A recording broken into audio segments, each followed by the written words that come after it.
नमस्कार मित्रमैत्रिणींनो, तुमचं स्वागत आहे आपल्या नवीन एका व्हिडिओमध्ये। अति चालाक सासूलाही आपल्या बाजूने करून घेतील अशा भन्नाट टिप्स आजच्या व्हिडिओमध्ये आपण जाणून घेणार आहोत। सासू आणि सून यांचे खूप नाजूक नाते असते। यामध्ये बरेच चढउतार येत असतात।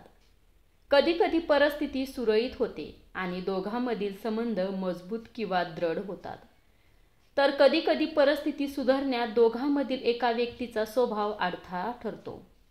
असंच काहीसं तेव्हा देखील होतं जेव्हा एखाद्या मुलीला अशी सासू मिळते जी खूपच चालाक असते आणि प्रत्येक गोष्टीत नकारात्मकता शोधत असते। पण हे देखील तितकेच खरे आहे की सासू कशीही असो, पण ती आपल्या मुलासाठी एक काळजी घेणारी आई असते। अशा परिस्थितीत तिला जीवनातून वगळणं कठीणच नाही तर अशक्य असतं।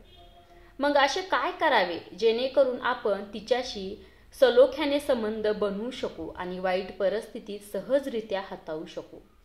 मग चला तर जाणून घेऊ आजच्या व्हिडिओमध्ये काही महत्त्वाच्या व खास टिप्स। पहिली टिप्स म्हणजे नवरा आणि सासऱ्याला मध्ये आणू नका। तुमच्या आणि सासूच्या मध्ये काही वादविवाद सुरू असतील तर सासरा आणि नवऱ्याला मध्ये आणण्याचा प्रयत्न करू नका। जर सासू त्यांना मध्ये घेऊन येत असेल तर त्या दोघांना समजावून सांगा की यावेळी त्यांनी हस्तक्षेप केल्यास गोष्टी अजून बिघडू शकतात, म्हणून सासू आणि तुम्ही दोघींनीच मिळून गोष्टी सोडवा। हे करणे देखील महत्त्वाचे आहे, कारण तिसऱ्या व्यक्तीने या भांडणात प्रवेश केल्याबरोबर 100% वाद वाढतील। त्यानंतर काय होईल आणि काय होणार नाही यावर कुणीही तोडगा काढू शकणार नाही।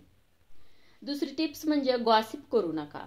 आपल्या सासूविषयी गॉसिप करणं टाळा। तुम्हाला तिच्याविषयी काही समस्या असेल तर ते स्वतःच्या मनात ठेवण्याचा प्रयत्न करा। जर यामुळे तुम्हाला ट्रेस निर्माण होत असेल तर मग ते प्रकरण आपल्या आईशी किंवा एखाद्या अशा व्यक्तीबरोबर शेअर करा जो आपल्याला योग्य मार्ग दाखवू शकतो।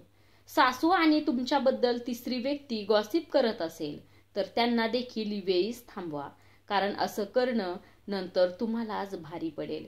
म्हणून योग्य वेळी ठाम भूमिका घेण्यास अजिबात संकोच बाळगू नका। तिसरी गोष्ट म्हणजे अलर्ट रहा। होय, सुपर अलर्ट रहा। सासू काय सांगत आहे, कोणत्या कारणासाठी बोलत आहे, आपण काय करत आहात त्याबद्दल थोडेसे सावध राहण्यात कोणतेही नुकसान होणार नाही।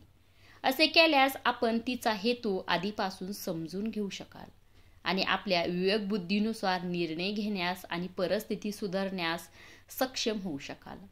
हे तुम्हाला विनाकारण वादात अडकवण्यापासून वाचवण्यासोबतच एखाद्या वाईट परिस्थितीत अडकवण्यापासून देखील संरक्षण देईल।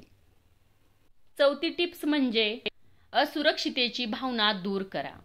बहुतेक कुटुंबामध्ये सासू आणि सून यांच्यात तणाव निर्माण होतो, कारण सासूला असे वाटते की वर्षानुवर्षे त्यांनी कष्टाने तयार केलेल्या गोष्टी सुनेमुळे बदलतील, जसे की निर्णय घेण्याचा अधिकार, मुलांचं प्रेम, स्वयंपाकघरातील निर्णय, घर कसे व्यवस्थापित करावे इत्यादी यासारख्या गोष्टीवर परिणाम होईल असं सासूला वाटतं।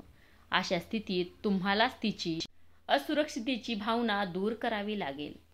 त्यासाठी यापासून सुरुवात केली जाऊ शकते की आपण काही नवीन करण्यापूर्वी आपल्या सासूची चर्चा करा आणि एकत्र निर्णय घ्या। त्यामध्ये त्यांना कोणतीही अडचण नाही हे दर्शविते की आपण सासूच्या पसंत व नापसंतीची काळजी घेत आहोत आणि तुमच्या मनात तिच्याबद्दल खूप आदर आहे हे देखील तिला समजेल। या टिप्स कशा वाटल्या हे कमेंट करून नक्की सांगा। व्हिडिओ आवडला असेल तर चॅनलला सबस्क्राईब करायला विसरू नका। धन्यवाद।